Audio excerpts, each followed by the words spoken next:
Welcome है आपका मेरे चैनल में कॉमर्स कंसेप्चुअल स्टडी। तो आज जो हम टॉपिक डिस्कस करने वाले हैं, इस टॉपिक का नाम है ट्रांसपोर्ट। अब ये ट्रांसपोर्ट क्या है, सबको पता है, ये बहुत ज़्यादा कॉमन है। हमने बिजनेस सर्विसेज पढ़ चुके हैं कि बिजनेस सर्विसेज क्या होती है, सर्विसेज क्या होती है और बिजनेस सर्विसेज का फीचर क्या होता है, नेचर क्या होता है, वो किस तरीके से हेल्प करती है। बिजनेस सर्विसेज के टाइप्स में से ही ट्रांसपोर्टेशन एक ऐसा टाइप है जो बिजनेस सर्विसेज का टाइप है। ट्रांसपोर्टेशन के थ्रू हमें कुछ गुड्स नहीं मिलता है, ट्रांसपोर्टेशन के थ्रू हमें क्या मिल रही है, सर्विसेज मिल रही है।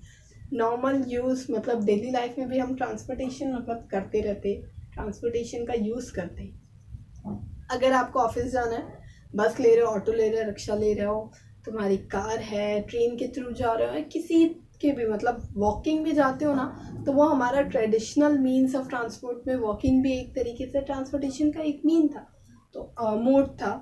ओके, तो यहाँ मतलब ट्रांसपोर्टेशन में मतलब अभी आप बस घर से निकले भी और कोई सामान भी, या तो पैसेंजर, हम पैसेंजर हुए राइट, और या तो कोई सामान गुड्स को भी हम यहाँ से वहाँ कर रहे हैं, तो वो भी क्या हो गया, वो भी ट्रांसपोर्टेशन हो गया। तो ट्रांसपोर्टेशन के मतलब हमारे पास टाइप्स बहुत सारे हैं, हम आगे वो पढ़ेंगे, बट अभी हम ये देख रहे हैं कि ट्रांसपोर्टेशन क्या होता है। तो इतना समझा होगा कि ट्रांसपोर्टेशन क्या है, कि गुड्स को या तो पैसेंजर को, लोगों को, इंसान को, किसी भी चीज़ को हम क्या करते हैं, जब यहाँ से एक जगह से दूसरी जगह पे लेके जाते हैं, वो हो जाता है ट्रांसपोर्टेशन। चाहे वो नेशनल हो, लोकल हो, इंटरनेशनल हो, मैटर नहीं करता है। तुम यहाँ से ना तुम्हारे बाजू वाले घर पे भी लेके जा रहे हो ना, तो वो भी एक तरीके से ट्रांसपोर्टेशन हो गया, यहाँ से वहाँ की। ओके, तो यहाँ क्या होता है कि ट्रांसपोर्टेशन बहुत ज़्यादा यूज़फुल है। पहले इतना ज़्यादा इसके ऊपर फोकस नहीं किया गया था, लेकिन अभी ट्रांसपोर्टेशन के थ्रू बिजनेस में बहुत ज़्यादा बेनिफिट होता है। और बिजनेस को मतलब बिना ट्रांसपोर्टेशन के, आप बोलते हैं ना, बिजनेस स्टैंड नहीं कर सकता। अभी जैसे आप भी सोचो, अमेजोन घर पे बैठे बैठे हम ऑर्डर कर देते हैं ऑनलाइन कोई भी चीज़ों का, और वो क्या कर देता है, गुड्स हमें प्रोवाइड कर देते हैं अमेजोन के थ्रू। या फिर फ्लिपकार्ट, अदर हमारे पास ऑनलाइन के लिए बहुत सारे मोड्स है, कि बहुत सारे अलग अलग ऐप्स है जिससे हम लोग क्या करते हैं, वेबसाइट के थ्रू जाकर ऑनलाइन बाइंग एंड सेलिंग करते हैं। तो यहाँ क्या हो गया कि ये क्या जादू से होता है, नहीं ना, ये क्या होता है, ट्रांसपोर्टेशन के थ्रू होता है। इंटरनेशनल यहाँ ट्रांसपोर्टेशन होता है, वाटरवे के थ्रू आता है या तो एयरवे के थ्रू आता है, जिस भी तरीके से आ रहा है, रोडवे, रेलवे के थ्रू, बट आ रहा है। तो ट्रांसपोर्टेशन जब 1991, ये 1991 में क्या हुआ था, लिबरलाइजेशन के टाइम पे वो एरा स्टार्ट हुआ कि हाँ, अब क्या करना है, अब ग्रोथ करना है, अब क्या कर सकते हैं, कोई भी कंट्री किसी भी कंट्री के साथ क्या कर सकती है, बिजनेस कर सकती है राइट, ट्रेड कर सकती है। तो यहाँ जब इतना स्टार्ट हुआ, तो अब इंटरनेशनल ट्रेड जब स्टार्ट हुआ, तो इंटरनेशनल ट्रेड करने के लिए हमें ट्रांसपोर्टेशन की ज़रूरत पड़ी थी। ओके, ये भी आपको पता रहना चाहिए कि हाँ, इंडिया जो है, वैसे वर्ल्ड में 4 नंबर पे इंडिया का ट्रांसपोर्टेशन आता है। ओके, और जो इंडिया में मतलब 6 बिलियन पैसेंजर जो है वो ट्रैवल करते हैं एनुअली। अब 6 बिलियन मतलब 1 बिलियन में 100 करोड़ आते हैं, तो 6 बिलियन मतलब 600 करोड़ लोग एनुअली इन इंडिया ट्रैवल करते हैं अप्रॉक्स। और फिर उसके बाद जो गुड्स होता है वो 350 मिलियन, कितना, 350 मिलियन गुड्स क्या होता है, उसका ट्रांसपोर्टेशन होता है एनुअली। तो ये हो गया, मतलब ट्रांसपोर्टेशन बहुत ज़्यादा मेजर रोल प्ले कर रहा है। ओवरऑल मेरा बताना आपको ये है। तो ट्रांसपोर्टेशन तो इतना रोल प्ले कर रहा है, अब वो बता रहा है कि रोल ऑफ ट्रांसपोर्टेशन, अब रोल बिजनेस में मतलब इकोनॉमिक डेवलपमेंट में तो बहुत ज़्यादा हो गया रोल, हम उसको भी मतलब बिजनेस में डाल सकते हैं, क्योंकि बिजनेस के थ्रू ही हमारा इकोनॉमिक डेवलपमेंट होता है। तो रोल ऑफ ट्रांसपोर्टेशन में मैंने 6 पॉइंट लिए हैं, आप इसके अंदर और खुद से भी ऐड कर सकते हो। धीरे धीरे समझोगे, जब सुनोगे तो आपको समझ में आ जाएगा कि हाँ, पॉइंट्स कैसे बना सकते हैं, ऐड कर सकते हैं। मेरी वीडियोस के थ्रू आपको यही समझेगा कि हाँ, आप किस तरीके से पॉइंट बना सकते हो। लिखने के लिए हमें कभी भी रट्टा करने की ज़रूरत नहीं है, बस समझने की ज़रूरत है। जैसे कंसेप्ट क्लियर हुआ, तो कंसेप्ट इज अ पावर। एक बार कंसेप्ट क्लियर हो जाता है ना, तो वो तुम्हारे दिमाग में रहेगा, और वो तुम्हें हमेशा के लिए क्या रहेगा, याद हो जाएगा। और आपको समझ में अगर वो चीज़ें आ जाएगी, तो बस आपको वो एक बार रिवाइज करना रहेगा, और कुछ नहीं, एग्ज़ाम में आप अच्छे से लिख पाओगे। तो चलो हम रोल ऑफ ट्रांसपोर्टेशन पे आते हैं। रोल ऑफ ट्रांसपोर्ट पे हमारे पास पहला है help in production. Help in production. अब ट्रांसपोर्टेशन प्रोडक्शन में कैसे हेल्प करता है? अब प्रोडक्शन मतलब किसी भी गुड्स का प्रोडक्शन, उस गुड्स को बनाना। जैसे हम बोलेंगे लकड़ी वुड, उससे फर्नीचर बना रहे, जैसे सोफ़ा, बेड, कुछ भी। तो यहाँ क्या हो रहा है? तो ये मतलब प्रोडक्शन हुआ, राइट। हम प्रोडक्शन कर रहे हैं, कोई चीज़ प्रोड्यूस करना मतलब कुछ चीज़ को बनाना, इन्वेंट करना, नया, वो हो जाता है प्रोडक्शन। तो यहाँ क्या हो रहा है कि हम क्या करें, ये प्रोडक्शन में हेल्प कर रहा है ट्रांसपोर्टेशन। वो कैसे? अब जैसे ही मैंने जो एग्जांपल दी वुड का, अब वुड को क्या करना है, फर्नीचर में कन्वर्ट करना है। तो अब वुड कहाँ होती है? वुड तो होती है ना, मतलब कहाँ होती है? सोचो, जंगल में होती है लकड़ियाँ। मतलब मोस्टली अगर पेड़ आपको ढूंढना है, सूखी लकड़ियाँ चाहिए जिससे आपको फर्नीचर बनाना है, साग की लकड़ियाँ, सॉरी साग की लकड़ियाँ। अब या तो आपको और भी बहुत सारी लकड़ियों के टाइप्स रहते हैं, शीशम की और अलग अलग रहते हैं। तो आपको सबसे मोस्टली बोलते हैं साग की बहुत ज़्यादा क्या रहती है, स्ट्रॉन्ग रहती है, एक बार यूज़ करेंगे ना वो बहुत लॉन्ग टाइम तक टिकती है। तो अब हमें अगर उसकी लकड़ियों से क्या करना है, फर्नीचर बनाना है, तो लकड़ियाँ डायरेक्ट खुद से तो चल के नहीं आएगी, राइट। उन लकड़ियों को क्या करना पड़ेगा, हमें क्या करना पड़ेगा, कट करके जंगल से हमें क्या करना पड़ेगा, जहाँ उसका प्रोडक्शन हो रहा है उस एरिया में लाना पड़ेगा, उस फैक्ट्री में जहाँ फर्नीचर प्रोड्यूस हो रहा है या जहाँ बना रहा है। ओके, तो वहाँ से यहाँ लाने के टाइम पे फिर क्या लग रहा है, ट्रांसपोर्टेशन की ज़रूरत पड़ रही है।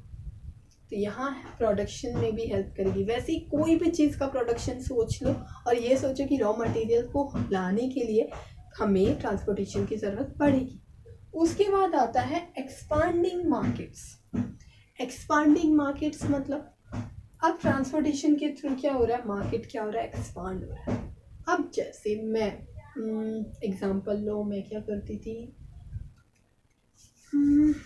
Okay, markets. अभी समझो कोई भी मार्केट लोकल लेवल पे चल रहा है मेरा, मैं कुछ बनाकर बेच रही हूँ ऐसा बिजनेस में। जैसे मेरा मिठाई की शॉप है, ओके, समझो लोकल लेवल पे मिठाई की शॉप। अब मिठाई की शॉप है, मतलब अगर दिल्ली में है या मुंबई में है, कोई एक एरिया में है, लोकल एरिया में, समझो थाने में, डोंबिवली में, कहीं भी समझो। अब मैं क्या कर रही हूँ, मैं मेरे शॉप के जो आजू बाजू का इलाका है, जो लोग जानते हैं वो लोग ही आकर क्या कर रहे, ले रहे।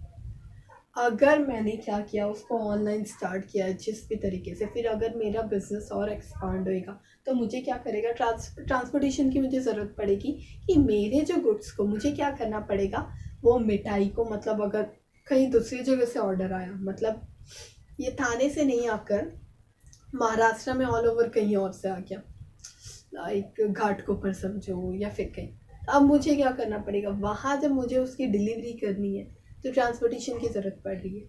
या मतलब वही समझो, ऑनलाइन मार्केट में बिना डिलीवरी के मतलब हम तो कोई बिजनेस रन ही नहीं कर सकते ना, ट्रांसपोर्टेशन नहीं रहेगा तो हम कस्टमर के पास सही टाइम पे और कस्टमर के पास वो प्रोडक्ट पहुंचाएगी कैसे।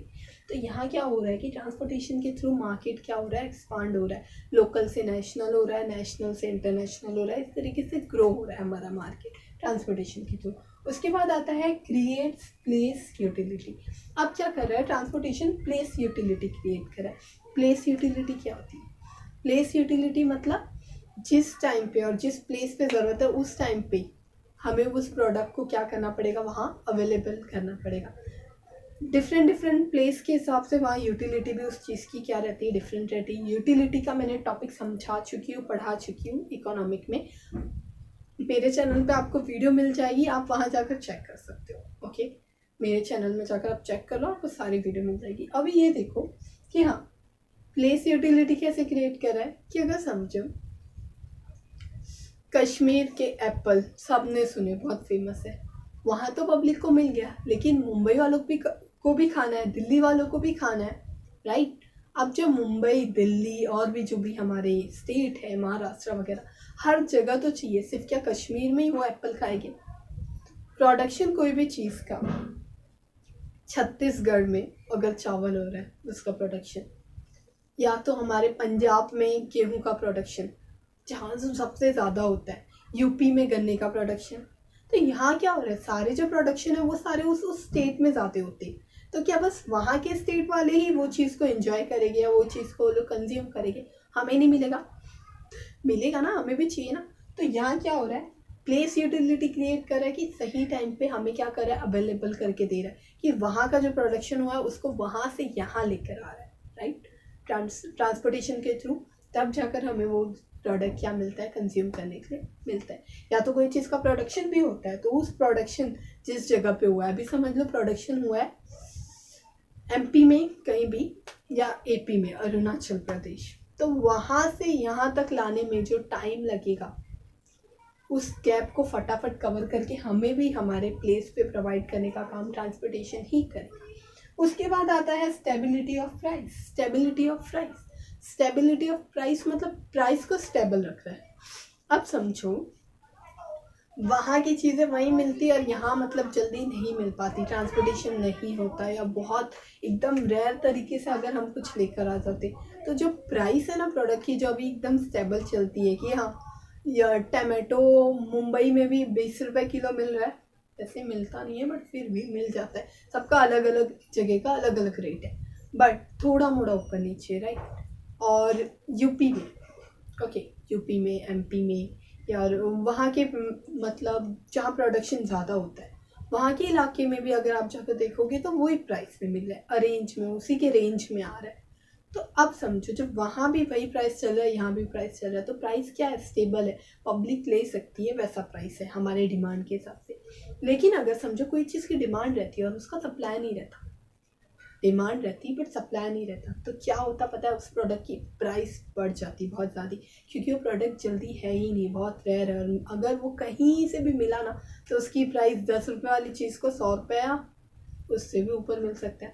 तो यहाँ ये होता है कि ट्रांसपोर्टेशन के थ्रू हमारा प्राइस भी क्या है, स्टेबल। उसके बाद आते हैं हम क्रिएट्स एम्प्लॉयमेंट। नॉर्मल सी बात है, क्रिएट्स एम्प्लॉयमेंट मतलब एम्प्लॉयमेंट क्रिएट कर रहा है कौन, ये ट्रांसपोर्टेशन।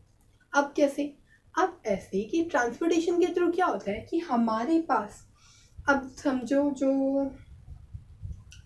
वर्कर्स है, रॉ मटेरियल जहाँ भी है, रॉ मटेरियल को उठाकर ट्रक में लोड करने के लिए वहाँ वर्कर्स की ज़रूरत पड़ेगी, राइट, लगेगी ना। कि हाँ अगर समझ लो मैं एक किसान हूँ, समझो, और मैंने क्या किया, फार्मर, मैंने मेरी फसल किसी को बेच दी, मैंने बोल दी ओके चलेगा, मेरे यहाँ 10 टन गेहूँ हुए हैं, समझो, और तुम लेके जाओ इतना रुपये किलो जो भी है। अब वो गेहूँ मैं डायरेक्ट उठा के उनको ला के थोड़ी ना दूंगी, वो गेहूँ तो मेरे खेत में रह गया, जहाँ भी रहेगी। अब जिसको मैंने बेचा है उसको क्या करना पड़ेगा, उस गेहूँ को उठाकर मतलब अपने ट्रक में लोड करवाना पड़ेगा, लोड अनलोड सब करवाना पड़ता है, उसके लिए वर्कर्स की ज़रूरत पड़ेगी। फिर वहाँ से जिस इलाके में उसको प्रोडक्शन करवाना है, फैक्ट्री है, वहाँ तक लाने में, राइट, वहाँ तक लाने में भी ट्रांसपोर्ट, वो जो वर्कर्स लगेंगे या जो हमारा गाड़ी चला रहा है ड्राइवर, वहाँ भी एम्प्लॉयमेंट मिल रही है। फिर उसके बाद यहाँ अनलोड करवाते टाइम पे भी एम्प्लॉयमेंट मिलेगी। इस तरीके से बहुत सारी एम्प्लॉयमेंट क्या हो रही है, जनरेट हो रही है। रेलवे के थ्रू बहुत लोगों को एम्प्लॉयमेंट मिलती है, कि आपको पता होगा ईयरली 40,000 1 लाख कितने लोगों को एम्प्लॉयमेंट मिलती है, तो ये भी तो ट्रांसपोर्टेशन है ना। ओके, तो चलो चलते नेक्स्ट पढ़ते, improve standard of living. Improve standard of living का मतलब क्या है, स्टैंडर्ड ऑफ लिविंग मतलब एक स्टैंडर्ड होता है ना, बोलते हैं हाँ हमारा जो जीने का तरीका है ना उसको और ज़्यादा अच्छा करिए, इम्प्रूव करिए। मतलब जैसे समझो अभी के लोग ना नॉर्मली, पहले इंडियन कल्चर के लिए इंडियन ड्रेसेस रहती थी, सबको पता है, इंडियन कल्चर, साड़ी, कुर्ता, मतलब शलवार कमीज़ बहुत ज़्यादा फेमस था इंडिया में, और अभी भी लोग पहनते हैं, नो डाउट, मतलब विलेजेस में और थोड़े बहुत सारे एरियाज में पहनते हैं, उसका कोई प्रॉब्लम नहीं है। बट लेकिन हमारे स्टैंडर्ड ऑफ लिविंग में चेंजेस आया, क्यों, क्योंकि ट्रांसपोर्टेशन के थ्रू वो जो मतलब आउट ऑफ इंडिया, अब्रॉड या फिर हम लोग बोलेंगे फॉरेन, वहाँ से फॉरेन कंट्री से हमारे पास क्या आते हैं, प्रोडक्ट्स इंपोर्ट होते हैं, राइट। एक्सपोर्ट इंपोर्ट आपने सुना होगा, नहीं सुना है मैं उसकी भी डिटेल में वीडियो बनाऊंगी, लेकिन समझो वहाँ से मंगाया जाता है। जैसे अमेज़ॉन के थ्रू आता है, तो ज़रूरी नहीं है अमेज़ॉन पे सारे इंडियन प्रोडक्ट्स हो, मोस्टली अमेज़ॉन पे सारे आउट ऑफ इंडिया के प्रोडक्ट ही होते, तो जब यहाँ ऐसा हो रहा है कि हाँ ये सारे प्रोडक्ट जो भी है आउट ऑफ इंडिया के, तो वो वाले प्रोडक्ट मैंने देखा, जीन्स टॉप अभी लड़कियां भी पहनती है राइट, स्कर्ट्स जो जो उनको पहनना है, वैसे बहुत सारे ऑप्शन आ चुके हैं। तो यहाँ क्या हो रहा है, ये सारे वेस्टर्न कल्चर के ड्रेसेस है राइट, ये सबको पता है। तो ये ड्रेसेस अगर इंडियंस पहन रहे तो यहाँ क्या है, यहाँ हमारा स्टैंडर्ड ऑफ लिविंग उनको इन्हांस करना है और बहुत सारी चीज़ों की वजह से, सिर्फ ड्रेसेस नहीं, हमारे ट्रांसपोर्टेशन के थ्रू हमारे पास सारी जो चीज़ें हमें अवेयर चाहिए, ज़रूरत है, उसकी नीड है, वो हमें क्या होता है अवेलेबल मिलती है। चाहे वो एजुकेशन का हो, जैसे मुझे एजुकेशन करना है, मुझे यहाँ से एजुकेशन नहीं करना है, मुझे यहाँ का एजुकेशन सिस्टम नहीं पसंद है, तो मैं क्या करूँगी, अब्रॉड जाऊँगी राइट, मुझे यूएसए से पढ़ना है। तो यहाँ क्या हो गया, तो यहाँ मतलब मैं अपना स्टैंडर्ड ऑफ लिविंग हाई कर रही हूँ, इम्प्रूव कर रही हूँ। तो इससे क्या हो रहा है कि ट्रांसपोर्टेशन के थ्रू हो रहा है, मैंने टिकट निकाली और निकल गई, तो ये हो गया। तो यहाँ क्या हुआ, मतलब ट्रांसपोर्टेशन ने तो बहुत सारा रोल प्ले किया है, इतना नहीं है और भी है। हम जितना सोचेंगे कि हाँ इकोनॉमिक ग्रोथ में किया है, हम लोग लिख सकते हैं इम्प्रूव इकोनॉमिक ग्रोथ या हेल्प इन इकोनॉमिक ग्रोथ, फिर उसके बाद हम लिख सकते हैं कि और भी बहुत है, वो सब छोड़ो, अभी बस इतना देखो कि ये सारे रोल ट्रांसपोर्टेशन ने प्ले किए हैं। आई होप आपको ये समझ में आ गया होगा कि ट्रांसपोर्टेशन क्या होता है, ट्रांसपोर्टेशन के रोल क्या होते हैं। अगर आपको मेरी वीडियो पसंद आई है और मेरा पढ़ाना आपको सच में समझ में आया, तो आप क्या करो, मेरे चैनल को सब्सक्राइब करो, लाइक करो, और हाँ अपने दोस्तों के साथ, फैमिली मेम्बर्स के साथ, तो सबके साथ शेयर करो कि सबको भी पता चले कि एजुकेशन बहुत ईजी है, अच्छे तरीके से पढ़ सकते हैं। तो मिलते हैं नेक्स्ट वीडियो में, आज के लिए बस इतना ही, बाय, टेक केयर।